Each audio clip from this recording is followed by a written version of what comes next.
ನಮ್ಮವರನ್ನು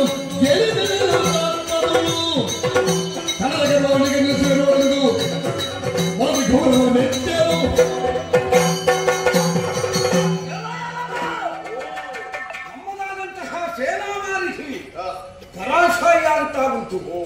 ನಮ್ಮವರೆಲ್ಲ ಬೆಸಗೆದ್ದು ಓಡ್ತಾ ಇದ್ದಾರೆ ಎನ್ನುವ ಹೊತ್ತಿಗೆ ಈ ಸುಯೋಧನನೇ ಯುದ್ಧ ರಂಗಕ್ಕೆ ಧುಮ್ಮಿಕ್ಕಬೇಕಾಯಿತು. ಗದೆಯನ್ನು ತಿರುಗುತ್ತಾ ಮುಂಬರಿದು ಬಂದಾಗ ಓರ್ವಾತ ಕಾಣುವುದಕ್ಕೆ ಹೋ ಹೋ ಹೋ ಹೋ ಹೋ ಯೋಗ್ಯತಾವಂತರ ಹಾಗೆ ಕಾಣ್ತಾ ಇದ್ದಿ. ಹಾಗಂತ ನನ್ನ ಲಕ್ಷ್ಯ ನೀನೇಯೋ ಅಂತ ಕೇಳಿದ್ರೆ ನೀನಲ್ಲ. ನಾನು ಹುಡುಕುತ್ತಾ ಬಂದದ್ದು ಪಂಚಾವದರಸ ದೃಪದನನ್ನು. ಅದು ನೀನು ಹೌದು ಅಂತಾದ್ರೆ ನಮ್ಮ ಗುರುಗಳಿಗೆ ಗುರುದಕ್ಷಿಣೆ ಕೊಡ್ಲಿಕ್ಕೆ ಉಂಟು. ನನ್ನ ರಥದ ಹಿಂದೆ ಕೂತ್ಕೊಳ್ಬೇಕು, ಮುಂದೆ ಕೂತ್ಕೊಳ್ಲಿಕ್ಕಿಲ್ಲ. ಒಂದು ವೇಳೆ ಅದಲ್ಲ ಅಂತಾದ್ರೆ ದೃಪದ ಎಲ್ಲಿದ್ದಾನೆ ಎನ್ನುವುದನ್ನು ತೋರಿಸಿಕೊಡು. ಒಂದು ವೇಳೆ ತೋರಿಸಿಕೊಡದೆ ಆಯುಧವನ್ನು ಜೇಂಕರಿಸಿದೆ ಅಂತಾದ್ರೆ ಕರಳ ಗೊರಳವನ ಅರಳ ಸರಳಂಗೆ ಮುನಿವಂತೆ ಇರುಳ ತಿರುಳ ಹೊರಡಿಗ ತರಲಿ ಕೆರಳುವಂತೆ ನಾನು ಕೆರಳಬೇಕಾದಿತ್ತು. ಇಷ್ಟು ಬಾಯ್ಪಾಠ ಮಾಡ್ಲಿಕ್ಕೆ ಎಷ್ಟು ವರ್ಷ ಹೇಳಿತ್ತು? ನಾನು ತುಂಬಾ ವರ್ಷ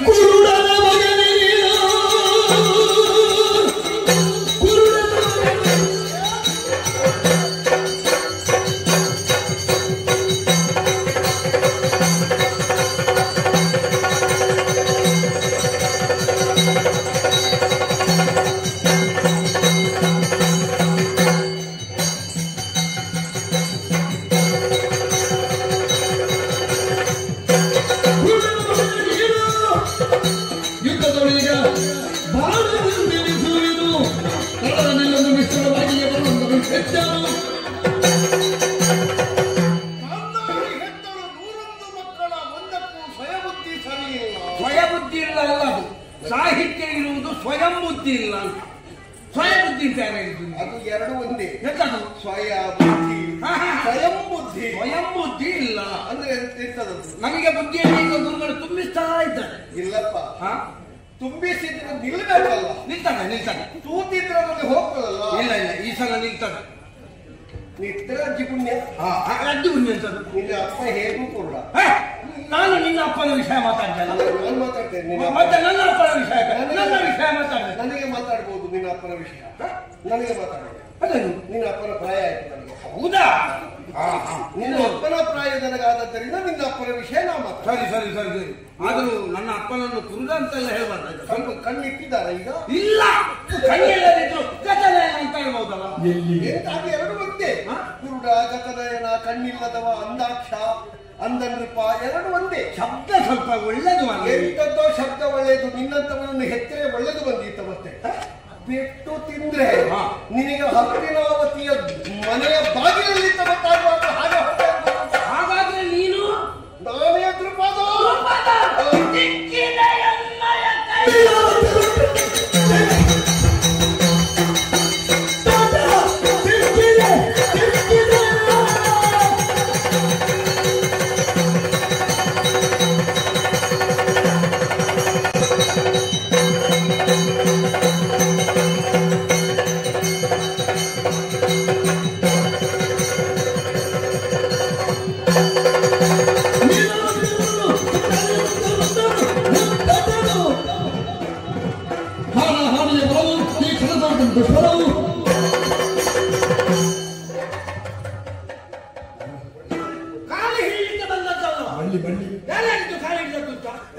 ನಾನು ಕಾಲಿ ಹಿಟ್ಟು ಹೇಳ್ಕೊಂಡು ಹೋಗ್ಲಿಕ್ಕೆ ಮತ್ತೆ ನನ್ನ ಅಭಿನಯಕ್ಕೆ ಎಷ್ಟು ಅರ್ಥ ಉಂಟು ಅದನ್ನು ಆಲೋಚನೆ ಮಾಡ್ಬೇಕು. ನನ್ನ ಲೆಕ್ಕದಲ್ಲಿ ಕಾಲು ಹಿಡಿದು ಹೇಳ್ಕೊಂಡು ಹೋಗ್ಲಿಕ್ಕೆ ನೀನು ದೃಪದಲ್ಲಿ ಕೈಗೆ ಪದ ಭೂವರ ಲೇಖ ಆಯಿತು. ಒಂದೊಂದು ಶಬ್ದಕ್ಕೆ ಅರ್ಥ ಸಂಬಂಧವೇ ಇಲ್ಲ. ಸಂಬಂಧ ಬೇಕು ಅಂತ ಇಲ್ಲ, ಹೇಳುವ ಗೌರವ. ಸಂಬಂಧ ಬೇಕು ಅಂತ ಇಲ್ಲ, ಹೇಳುವ ಗೌರವ. ಯಾಕೆ ಗೌರವನಿಗೆ ಸಂಬಂಧ ಇಲ್ಲ. ಹಾಗಲ್ಲ, ಸ್ವಯಮೇವ ಮೃಗೇಂದ್ರತ ಕಾಡಿನ ರಾಜನಾದಂತಹ ಸಿಂಹನಿಗೆ ಯಾರು ಪಟ್ಟಾಭಿಷೇಕನನ್ನಾಗಿ ಮಾಡುವುದಿಲ್ಲ, ಆದರೂ ಅದು ಕಾಡಿಗೆ ರಾಜ. ಹಾಗೆಯೇ ನಾನು ನಾಡಿಗೆ ಸಿಂಹಾಸನಕ್ಕೆ ಅಧಿಕಾರಿಯಾದವನಿಗೆ ಅಭಿಷೇಕ ಮಾಡ್ಲಿಕ್ಕೆ ಉಂಟು.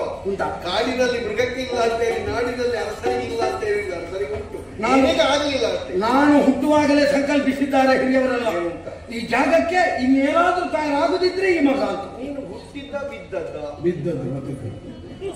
ಅದು ಸ್ವಲ್ಪ ಸಮಸ್ಯೆ ಆಗಿದೆ.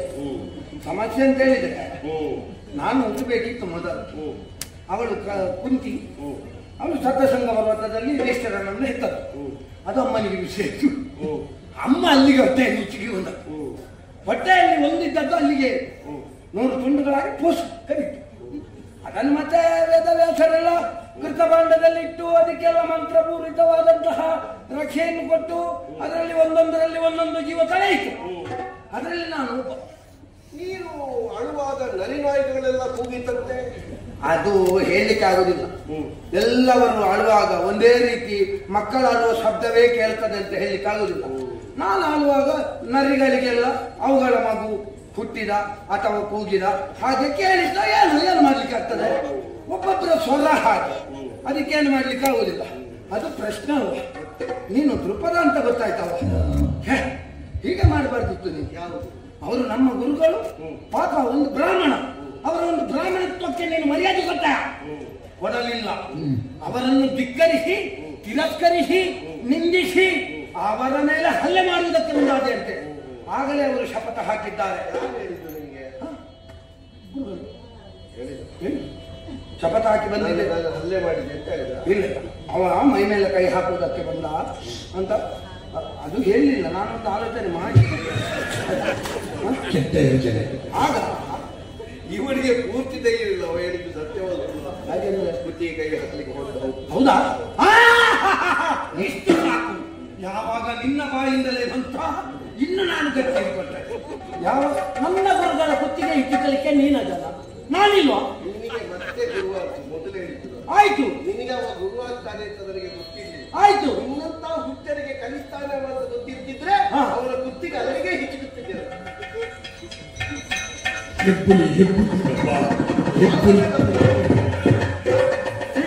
ಎನ್ನುವುದು ನಖದಿಂದ ಶಿಖರವರೆಗೆ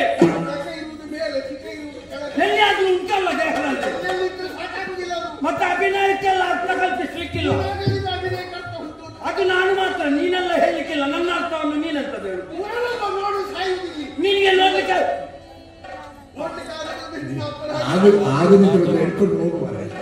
ಇದಕ್ಕಿಂತ ನಿನ್ನಲ್ಲಿ ಮಾತಾಡುದಿಲ್ಲ.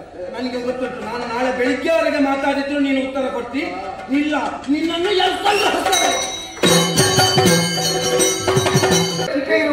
ಎಲ್ಲಿಯಾದ್ರೂ ಉಂಟಲ್ಲ ದೇಹದಲ್ಲಿ. ಮತ್ತೆ ಅಭಿನಯಕ್ಕೆಲ್ಲ ಅರ್ಥ ಕಲ್ಪಿಸ್ಲಿಕ್ಕಿಲ್ಲ. ಅದು ನಾನು ಮಾತ್ರ, ನೀನೆಲ್ಲ ಹೇಳಲಿಕ್ಕಿಲ್ಲ. ನನ್ನ ಅರ್ಥವನ್ನು ನೀನಂತ ಹೇಳು. ನಿನಗೆ ನೋಡ್ಲಿಕ್ಕೆ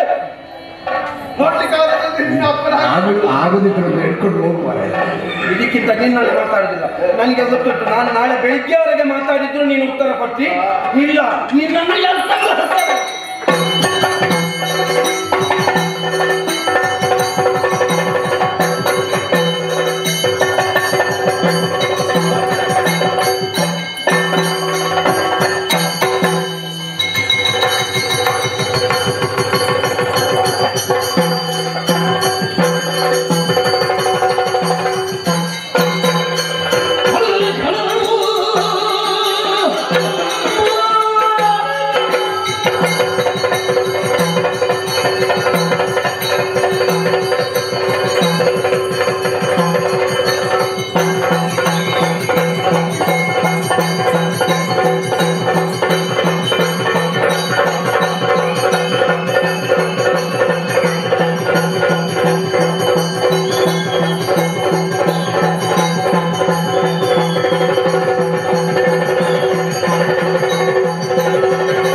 ಮೊದಲು ನಿಮ್ಮನ್ನು ಸದೆ ಬಡಿಯುತ್ತೇನೆ.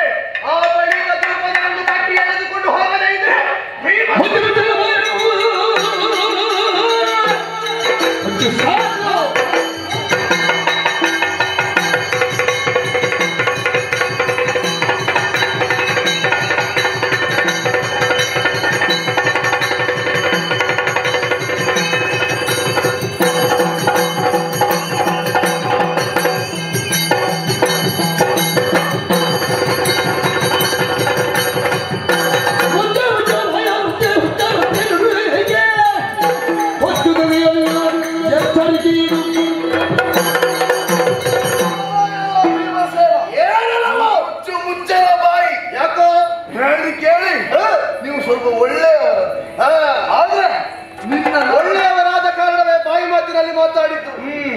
ನಮ್ಮಲ್ಲಿಯೂ ಆಯುಧ ಉಂಟು.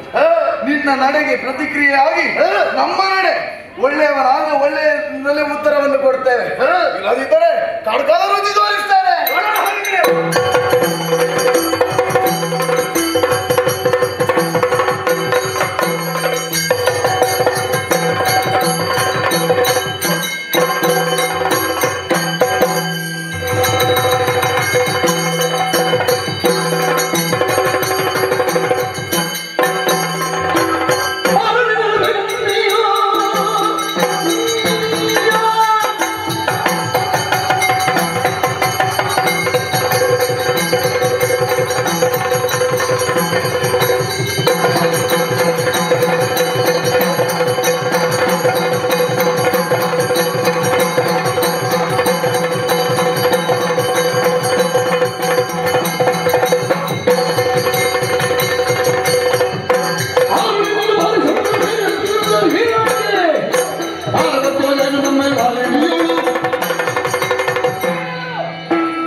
ನಿನ್ನ ಸ್ವಭಾವವನ್ನು ಬಿಟ್ಟು ವ್ಯವಹರಿಸ್ತಾ ಇದ್ದೀಯಲ್ಲ, ಇದು ಒಳ್ಳೆಯ ಮಾತಿನಲ್ಲಿ ಹೇಳ್ತಾ ಇದ್ದೇನೆ. ಬಂದ ದಾರಿಗೆ ಸುಂಕವಿಲ್ಲ ಎಂಬ ಹಾಗೆ ಹಿಂದೆ ಹೋಗು.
ಕಳೆದು ಹೋದ ಬಳಿಕ ಮೇಲಾದ್ರೂ ಕೊಡುವುದಕ್ಕೆ ಶಿಕ್ಷೆ ಅದೇ ಅದು ಘಾತುಕತನ ಅಂತ ಕರೆಯಲ್ಪಟ್ಟದ್ದು.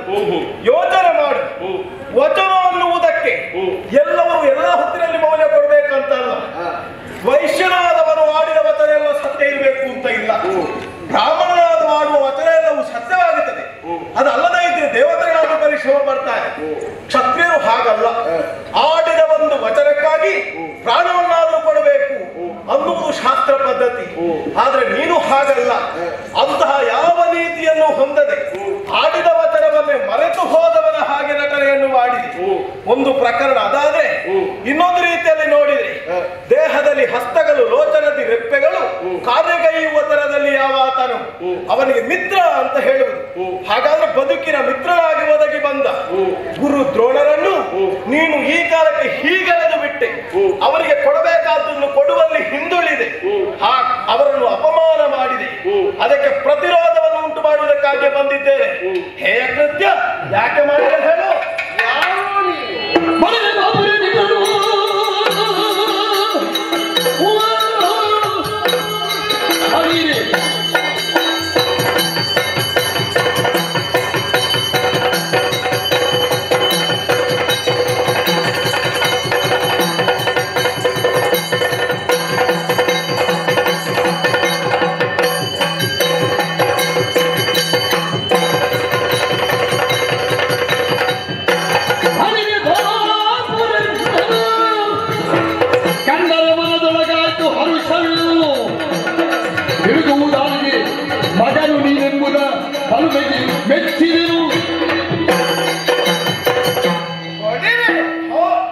ಹಸ್ತಿನಾವತಿಯಿಂದ ಬಹಳ ಮಂದಿಗಳೆಲ್ಲ ಈ ವಿಚಾರವಾಗಿ ಕೇಳುವುದಕ್ಕೋ ಸ್ಥಾಪಿಸುವುದಕ್ಕೋ ಮಾತಾಡುವುದಕ್ಕೋ ಬಂದಿದ್ದಾರೆ. ಆದರೆ ನಿನ್ನ ಹಾಗೆ ವರ್ತನೆಯುಳ್ಳವರನ್ನು ನಾನು ಅನ್ಯರನ್ನು ಕಾಣೆ. ನಿನ್ನನ್ನು ಕಂಡಾಗ ಏನೋ ಒಂದು ತೆರನಾದ ಸಂತೋಷ. ಯಾರ ಮಗ ನೀನು? ಏನು ನಿನ್ನ ಹೆಸರು? ನೀನು ಆಡುತ್ತಿರುವಂತಹ ಮಾತಿನ ಮತಿತಾರ್ಥ ಏನು? ನಿನ್ನ ಗುರು ದ್ರೋಣನೇ ಹೌದಾದ್ರೆ ಏನು ಹೇಳಿದ ನಿನ್ನಲ್ಲಿ? ಯಾಕಾಗಿ ಇಲ್ಲಿವರೆಗೆ ಬಂದೆ? ಸ್ವಲ್ಪ ನಿನ್ನ ಹಿಂದೆ ಮುಂದೆ ತಿಳ್ಕೊಳ್ಬೇಕು ಅಂತ ಉಂಟು ನನ್ನ ಬಗೆಯ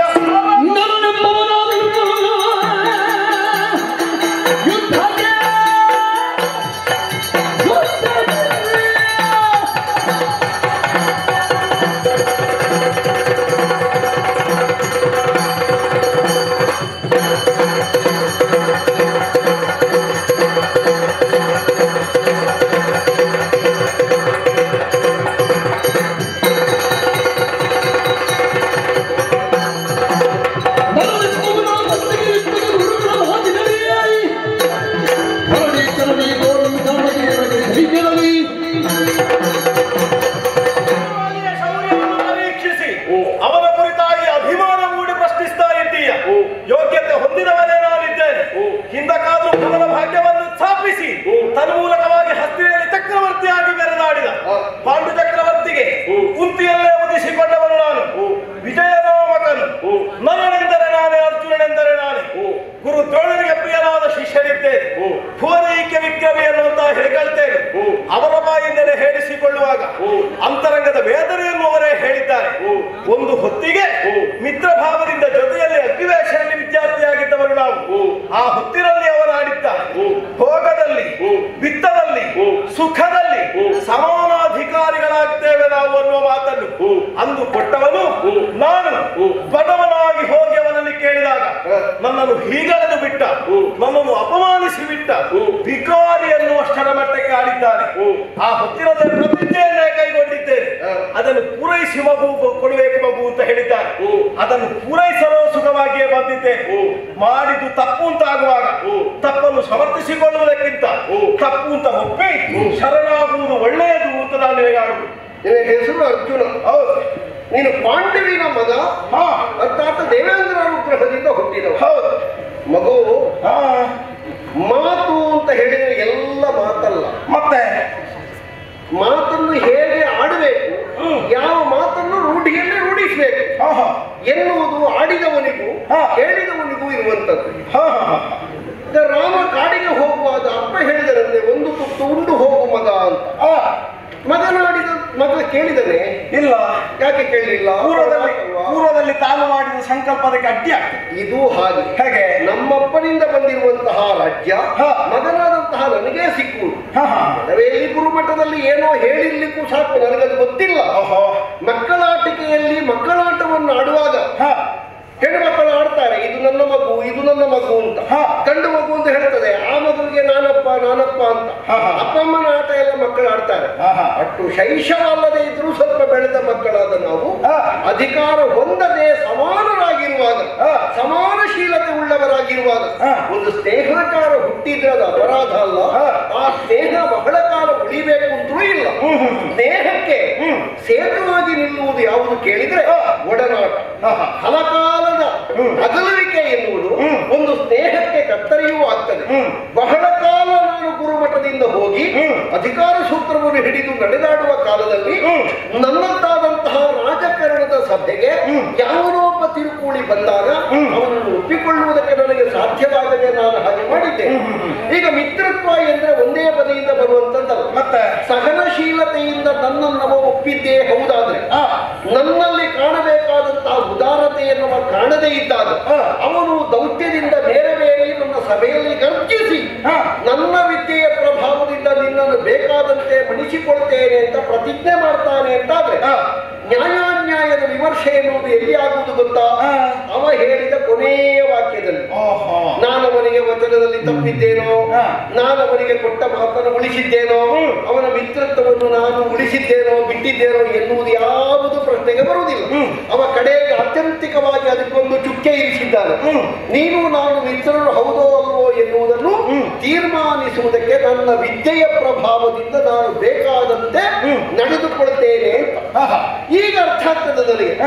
ಬಹುಶಃ ನಿಮಗೆ ಗುರುವಾಗಿ ನಿಮ್ಮನ್ನೆಲ್ಲ ಕಲಿತ ಶಿಷ್ಯರನ್ನಾಗಿಸಿ, ನಿಮ್ಮನ್ನು ಕಲಿತ ಶಿಷ್ಯರನ್ನಾಗಿಸಿ, ನಿಮ್ಮನ್ನು ಕಲಿಸುವುದರ ಮೂಲಕವಾಗಿ ನನ್ನಂತ ಕಳುಹಿಕೊಟ್ಟಿದ್ದಾನೆ.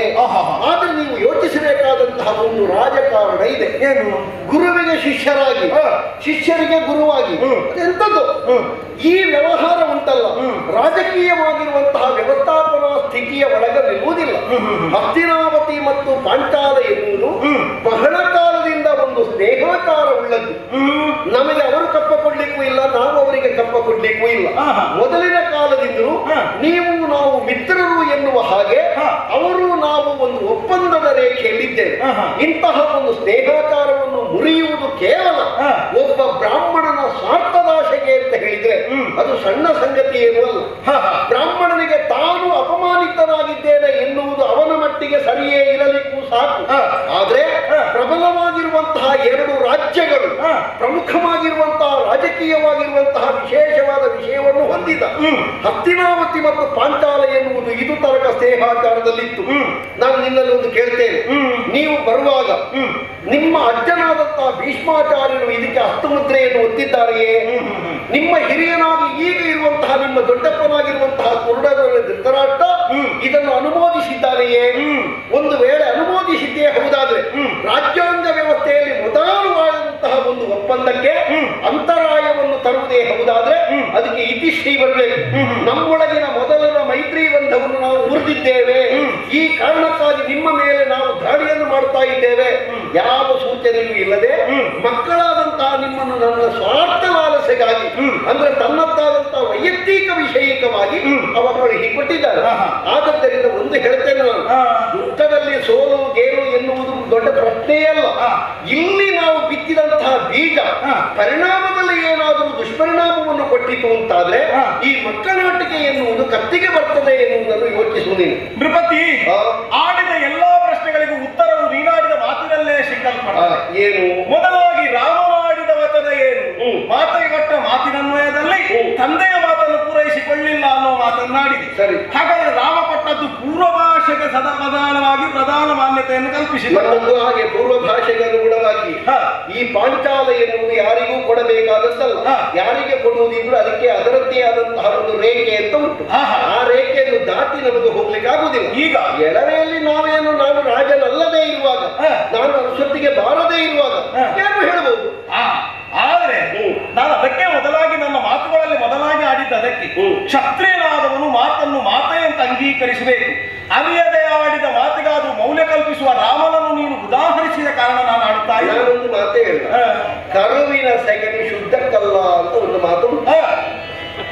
ದನದ ಸೆಗಣಿ ಶುದ್ಧಕ್ಕೆ ಹೌದಾ ಅಲ್ವಾ? ಹೌದು. ಅದೇ ದನ ಕರು ಇರುವಾಗ ಯಾಕೆ ಶುದ್ಧಕ್ಕಲ್ಲ? ಅದು ಮೈಲಿಗೆ ಆಗುತ್ತದೆ. ಅದೇ ಹೇಳಿದ್ದು ನಾನು. ಕ್ಷತ್ರಿಯರಾದ್ರು ಮಕ್ಕಳ ಆಟಿಕೆಯಲ್ಲಿ ಕೊಟ್ಟ ಮಾತು ನಡೆಸಬೇಕು ಅಂತ ಇಲ್ಲ. ಪದವಿ ಗ್ರಹಣ ಮಾಡಿದ ಮೇಲೆ ಸತ್ಯವನ್ನು ಹೊರತುಪಡಿಸಿ ನಾವು ಮತ್ತೊಂದನ್ನು ಮಾಡುವುದಿಲ್ಲ ಅಂತ ಹೇಳಿ ಧರ್ಮದಂಡವನ್ನು ಹಿಡಿದ ಮೇಲೆ ಅವರಾಡಿದಂತಹ ಮಾತಿಗೆ ಮೌಲ್ಯ ಬರ್ತದೆ. ಈಗ ರಾಜ್ಯಕೋಶವನ್ನೇ ಕೊಡಬೇಕು ಅಂತ ಆ ಮಾತಿನಲ್ಲಿ ಇರುವುದಲ್ಲ. ಭೋಗದಲ್ಲಿ, ವಿತ್ತದಲ್ಲಿ, ಜೊತೆಯಲ್ಲಿ ಸುಖದಲ್ಲಿ ಸಮಾನಾಧಿಕಾರ ಅನ್ನುವಂತ ಮಾತುಗಳು ನಿಮ್ಮಲ್ಲಿ ಏರ್ಪಡಲ್ಪಟ್ಟದ್ದು. ನಾನು ಹೇಳಿದ್ದು ನಿಮಗೆ ಅರ್ಥ ಆಗ್ತದೆ. ಆಡುವಾಗ ಮಕ್ಕಳ ಆಟಿಕೆಯಲ್ಲಿ ಹೇಳಿದ್ದಿರಲೂಬಹುದು, ಅದನ್ನು ನಡೆಸಬೇಕು ಎನ್ನುವುದಾಗಿ ನಾನು ಯಾವುದರಲ್ಲಿ ಬರೆದುಕೊಟ್ಟಿಲ್ಲ, ಯಾವುದಾದ್ರೂ ಆಣೆ ಪ್ರಮಾಣಗಳನ್ನು ಹೇಳಲಿಲ್ಲ. ಅದೇ ಮಾತನ್ನು ನೆನಪಿಟ್ಟುಕೊಂಡು ಬರುವುದಾದ್ರೂ ನನ್ನನ್ನು ವೈಯಕ್ತಿಕವಾಗಿ ಮುಖ್ಯವಾಗಿ ನಾನು ಎಲ್ಲಿಯಾದ್ರೂ ಅಂತಃಪುರದಲ್ಲಿರುವಾಗ ಅವನಾಗಿಯೇ ಬಂದು ಸಂಧಿಸಿ ಕೇಳುತ್ತಿದ್ರೆ ಆಗುತ್ತಿತ್ತೋ ಏನೋ. ರಾಜ್ಯಸಭೆಯಲ್ಲಿ ನಾನಿರುವಾಗ ಮಂತ್ರಿ ಮಂಡಲದ ಎದುರು ಅವ ಹಾಗೆ ಕೇಳುವಾಗ ನನಗೆ ನಡೆಸುವುದಕ್ಕಾಗುವುದಿಲ್ಲ. ಒಬ್ಬರಲ್ಲಿ ನಾವು ಆತ್ಯಂತಿಕವಾದ ವಿಶ್ವಾಸವನ್ನು ಇರಿಸ್ತೇವೆ. ಯಾಕಾಗಿ? ವಿಶ್ವಾಸವೇ ದೇವರು ಅನ್ನುವಂತಹ ಸ್ಥಾನಮಾನವನ್ನು ಕಲ್ಪಿಸಿಕೊಂಡು ನಮ್ಮ ಗುರುಗಳು ಆ ಬಳಿಕ ಗರ್ಜಿಸಿದ ಮಾತನ್ನು ನೀನು ಆಡ್ತಾ ಇದ್ದಿ. ಪೂರ್ವ ಮಾತಿನಲ್ಲಿ ಅವರು ಇಟ್ಟಂತಹ ವಿಶ್ವಾಸಕ್ಕೆ ನೀನು ಘಾತಕತನ ಮಾಡಿದ್ದಕ್ಕಾಗಿ ಪ್ರತಿಜ್ಞೆ ಮಾಡಬೇಕಾಯ್ತು. ಈಗ ಅವ ಪ್ರತಿಜ್ಞೆ ಮಾಡಿದ್ದಾನಲ್ಲ, ಈಗ ಅವನನ್ನು ಶಪಿಸಿದನೆ. ನೀನು ಹಾಗೆ ಹೇಳಿದೆಯಲ್ಲ, ಶಿಕ್ಷಾರ್ಹವಾದಂತಹ ಅಪರಾಧವನ್ನು ನೀನು ಮಾಡಿದ್ದರಿಂದ ಮೇಲೆ ಹೋದರೂ ಅದು ವಿಚಾರಿಸಲ್ಪಡುತ್ತದೆ ಅಂತ. ಒಬ್ಬ ಬ್ರಾಹ್ಮಣನಾಗಿ ತಪೋನಿರತನಾಗಿ ಅವನಿಗೆ ಶಿಕ್ಷಿಸುವುದಕ್ಕೆ ಬಂತೆ ನನ್ನನ್ನು ಇಲ್ಲ. ಯಾಕೆ ಶಿಕ್ಷಿಸಲಿಲ್ಲ? ತನ್ನ ಶಿಷ್ಯನ ಮೂಲಕವಾಗಿ ತನ್ನ ವಿದ್ಯೆಯ ಬಲುಹಿನಿಂದಲೇ ಮಾಡ್ತೇನೆ ಎನ್ನುವಂತಹ ವಿಚಾರದಲ್ಲಿ. ಹಾಗಾದ್ರೆ ಪರಿಣಾಮದಲ್ಲಿ ಅವನ ಶಿಷ್ಯರು ನನ್ನನ್ನು ಸೋಲಿಸಿದ್ರೆ ಈಗ ನೀನೊಬ್ಬನೇ ಬಂದದ್ದಲ್ವಲ್ಲ? ಇಲ್ಲ, ಈಗ ನಾವು ಬಂದದ್ದಕ್ಕೂ ಪ್ರಶ್ನೆ ಕೇಳಿದೆ. ಇದಕ್ಕೆ ಆಚಾರ್ಯರ ಹಸ್ತಮುದ್ರಿಕೆಯಾಗಿದೆ, ರಾಜಮುದ್ರಿಕೆಯಾಗಿದೆ. ನಮಗೆ ವಿದ್ಯೆ ಕಲಿಸುವ ಪೂರ್ವದಲ್ಲಿ ಆಚಾರ್ಯವರಾದ ಭೀಷ್ಮರಲ್ಲಿ ನಮ್ಮ ಗುರುಗಳು ಆಡಿದ ಮಾತಿನನ್ವಯದಲ್ಲಿ ಗುರುಗಳು ಅವರೇ ಅಜ್ಜಯ್ಯನೇ ಹೇಳಿದ್ದಾರೆ, ನೀವು ವಿದ್ಯೆಯನ್ನು ಕಳುಹಿಕೊಟ್ಟ ಬಳಿಕ ನಿಮ್ಮ ಮನೋಂತರ್ಗತ ಏನು ಅದನ್ನು ಪೂರೈಸುವಲ್ಲಿಯವರೆಗೆ ಪೂರ್ಣಾಧಿಕಾರ ನಿಮಗೆ ಅಂತ ಆಡಿದ ಬಳಿಕ ಮತ್ತೆ ರಾಜಮುದ್ರಿಕೆ ಕೇಳಲಿಕ್ಕೆ ಹೋಗ್ಲಿಕ್ಕೆ ಉಂಟಾ? ನೋಡು, ಇದು ವಿಷಯ ಸಡದಲ್ಲ. ಮತ್ತೆ ಗುರುವಾದವ ಅಪೇಕ್ಷಿಸಲಾರದ, ಗುರುವಾದವ ಚಿಂತಿಸುವುದಕ್ಕೂ ಸಾಧ್ಯ ಇಲ್ಲದೆ ಇರುವಂತಹ ಒಂದು ವಿಷಯವನ್ನು ನಿನ್ನ ಅಜ್ಜನ ನಿನಗೆ ಇದು ಬರುವುದಿಲ್ಲ. ಇದು ನಿನ್ನ ಅಜ್ಜನನ್ನು ವಂಚಿಸಿ ನಿಮ್ಮಂತ ಅವ ಸಾಮಾನ್ಯ ಬ್ರಾಹ್ಮಣ ಅಲ್ಲ, ನಿಮಗೆಲ್ಲ ಗೊತ್ತಿಲ್ಲ ಅವನ ಬಗ್ಗೆ. ಅವ ಒಂದು ಮೀಸೆ ನುಗ್ಗಿಸಿದ್ರೆ ಇಡೀ ಶರೀರವನ್ನು ನುಗ್ಗಿಸುವವ ಅಂತಹ ಒಬ್ಬ ಕಪಟಿ ಬ್ರಾಹ್ಮಣ ಇವತ್ತು ನಿಮ್ಮನ್ನು ನನಗೆ ಎತ್ತಿ ಕಟ್ತಾರೆ.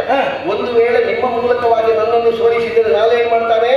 ನಿಮ್ಮ ಕುರುಡ ದೊರೆಯನ್ನು ಇಳಿಸ್ತಾರೆ, ಮುದುಕರನ್ನು ಬಡಿದುಕೊಳ್ತಾರೆ. ಸಾಮ್ರಾಜ್ಯ ದಾಹ, ಅಧಿಕಾರ ವ್ಯಾಮೋಹ. ಅವ ಸಾಮಾನ್ಯದವನಲ್ಲ. ಅಂತ ಬ್ರಾಹ್ಮಣನ ಮಾತನ್ನು ಕಟ್ಟಿಕೊಂಡು ನೀವು ಬಂದು ಜೀವ ಬಿಡ್ಲಿಕ್ಕೆ ತಯಾರಾಗಿದ್ದೀರ.